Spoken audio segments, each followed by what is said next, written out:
राजा शिखीध्वज के क्रोध की परीक्षा करने के लिए चुड़ाला का माया द्वारा राजा को जार समागम दिखाना और अंत में राजा के विकार युक्त न होने पर अपना असली रूप प्रकट करना। श्री वशिष्ठ जी कहते हैं, श्री राम इंद्र दर्शन की माया का उपसंहार करके चुड़ाला मन ही मन विचार करने लगी।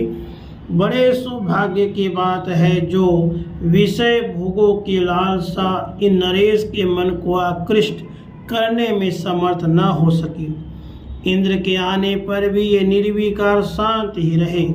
इनके शरीर के अवयवों की स्थिति पूर्ववत समान रही तथा बिना किसी प्रकार के शोभ एवं अवहेलना के इन्होंने इंद्र के साथ उचित व्यवहार भी किया। अतः अब मैं पुनः एक ऐसे माया प्रपंच की रचना करूंगी जिसमें राग द्वेष की प्रधानता रहेगी और जो बुद्धि का अपहरण करने वाला होगा। फिर उसके द्वारा आदर पूर्वक इनकी परीक्षा करूंगी।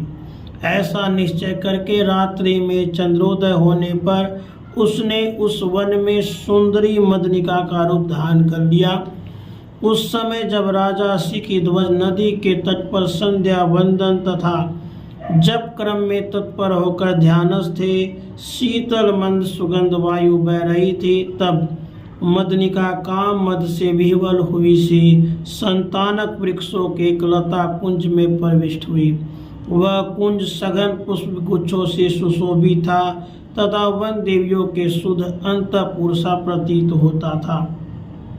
वहां पुष्पहारों से सजी हुई मदनिका ने अपने संकल्प से एक पुष्प सैया तैयार की और उस पर माया निर्मित एक सुंदर जार पुरुष को लेकर उसके गले में लिपटकर लेट गई।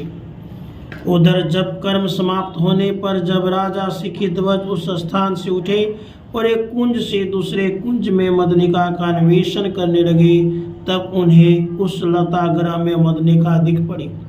उसके गले से एक मनोहर जार पुरुष लिपटा हुआ था। उस पुरुष के कंधे लंबे केशों से आच्छादित थे और शरीर में चंदन का अनुलेप लगा था। उसके सिर की सजावट सैया पर इधर उधर के परिवर्तन एवं परस्पर के मर्दन से अस्त व्यस्त हो गई थी। वह मदनिका की भुजा को, जिसकी कांति सुवर्ण की सी थी तथा जो मोड़ने के कारण दो भुजा सी लग रही थी, तकिया बनाकर उस पर अपना कान, नेत्र प्रांत, कपोल और केश रहकर लेटा हुआ था। उसके बाद राजा ने पुनः देखा उन दोनों स्त्री पुरुषों के मुख परस्पर एक दूसरे से सटे हुए हैं और उन पर मुस्कुराहट खेल रही है। शयन करते समय उनके पुष्पहार हिल रहे हैं। वे काम वेग से आतुर और व्याकुल हैं। परस्पर आलिंगन के बहाने वे एक दूसरे को अपना प्रेम समर्पित कर रहे हैं। वे एक दूसरे के उन्मुख समान आनंद से परिपूर्ण तथा प्रबल काम मद से भरपूर हो गए हैं। यह सब देखकर भी राजा शिखीध्वज के मन में जरा सा भी क्रोध विकार उत्पन्न नहीं हुआ। उल्टे वे परम संतुष्ट हुए और कहने लगे, ओह, ये दोनों व्यभिचारी कैसे आनंद मग्न हैं। सहसा राजा को आया हुआ देखकर जब वे दोनों डर गए, तब राजा ने कहा, तात, भय मत करो। तुम दोनों स्वेच्छा अनुसार सुखपूर्वक जैसे सोए हो वैसे ही सोए रहो। मैं इसमें विघ्न नहीं डालूंगा। यूँ कहकर राजा वहां से चले गए। उसके दो ही घड़ी के बाद चुड़ाला उस पर पंच का उपसंहार करके लतागिरी से बाहर निकली। उस समय उसका शरीर प्रियतम के साथ संभोग करने के कारण प्रफुल्लित दिख रहा था। बाहर आकर उसने देखा कि राजा शिखीध्वज एकांत में एक सुंदर शिला पर बैठे हैं। उनकी समाधि लग गई है जिससे उनके नेत्र थोड़े खुले हुए हैं। तब सुंदरी मदनिका राजा के निकट गई और क्षण भर तक चुपचाप खड़ी रही।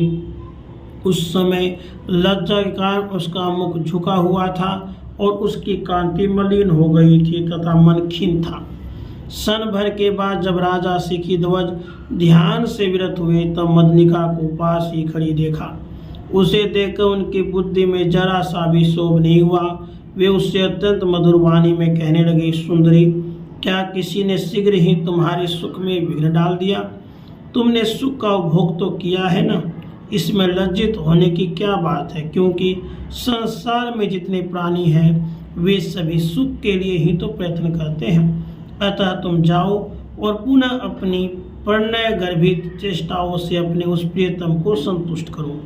मानिनी, तुम्हारे इस कार्य से मेरे मन में किसी प्रकार की उद्विग्नता नहीं है। यहाँ मेरे और कुंभ में तो राग का लेश मात्र भी नहीं रह गया है, अतः हम दोनों तो वीतराग हो चुके हैं। तुम तो हम लोगों से भिन्न एक तीसरी नारी हो, जो महर्षि दुर्वासा के शाप से उत्पन्न हुई हो, अतः तुम्हारी जैसी इच्छा हो वैसा ही करो। तब मदनिका बोली, महाभाग, आपका कथन बिल्कुल सत्य है, परंतु मैं क्या करूं? स्त्रियों का स्वभाव बड़ा चंचल होता है। उनमें पुरुषों की अपेक्षा काम का वेग भी 8 गुना बताया जाता है, अतः आप मुझ पर क्रोध न करें।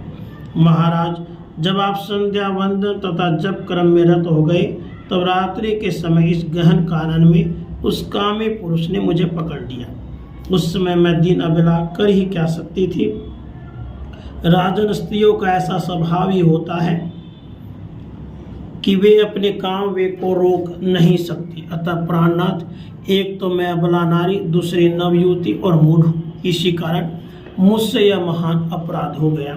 अब आप मुझे क्षमा करें, क्योंकि क्षमा करना साधु पुरुषों का स्वभाव होता है। सिखी ध्वज ने कहा, बाले, तुम्हारे इस कृत्य से मेरे अंतःकरण में क्रोध तो तनिक सा भी नहीं है, परंतु मैं अब तुम्हें अपनी वधू के रूप में केवल इस कारण से स्वीकार नहीं चाहता कि साधु पुरुष इस कर्म की घोर निंदा करेंगे। इसलिए अंगने, अब हम दोनों पहले की तरह मित्र भाव से वितराग होकर वन प्रांतों में नित्य साथ साथ ही सुखपूर्वक विचरण करेंगे। श्री वशिष्ठ जी कहते हैं, रघुनंदन, इस प्रकार जब राजा सिखी ध्वज समत्व भाव में स्थित हो गए, तब उन्हें राग द्वेष की भावनाओं से निर्मुक्त देखकर चुड़ाला का मन प्रसन्न हो गया और वह मन ही मन विचार करने लगी, अहो, ये राजा सिखी ध्वज अब सर्वोत्कृष्ट क्षमता को प्राप्त हो गए हैं। राग से शून्य हो जाने के कारण अब उनमें क्रोध का लेश मात्र भी अवशिष्ट नहीं है। अब ये सचमुच जीवन मुक्त हो चुके हैं। तभी तो जिन्हें स्वयं इंद्र प्रदान कर रहे थे, वे उत्तम उत्तम भोग उनको विचलित नहीं कर सके।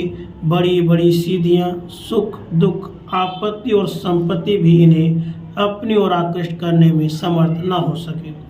एक जीवन मुक्त में जितनी निर्दोष महान रिधियां बताई जाती हैं, वे सब की सब इस समय अकेले इन्हीं का आश्रय ले रही है। अतः ये दूसरे नारायण की तरह जान पड़ते हैं।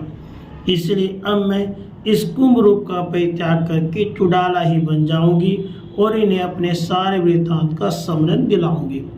यूं विचार कर चुड़ाला ने तुरंत ही मदनिका के शरीर को छोड़कर वहीं अपने को चुड़ाला के रूप में प्रकट कर दिया। उस समय ऐसा जान पड़ता था मानो चुड़ाला मदनिका के उसी शरीर से निकली हो। तत्पश्चात वे योग धारणा से युक्त होकर राजा के सामने सुशोभित हुए। राजा ने प्रेम परवशता के कारण निर्दोष अंगों वाली उस कमनीय मदनिका को ही अपनी प्रियतमा भार्या चुड़ाला के रूप में स्थित देखा। उस समय चुड़ाला भूमि तल से प्रकट हुई लक्ष्मी अर्थात सीता के समान सुशोभित हो रही थी तथा रत्न मंजूषा से निकली हुई रत्न प्रभा के भांति उद्दीप्त हो रही थी। इस रूप में राजा सिखी ध्वज ने अपनी प्राण प्रिया को सामने उपस्थित देखा।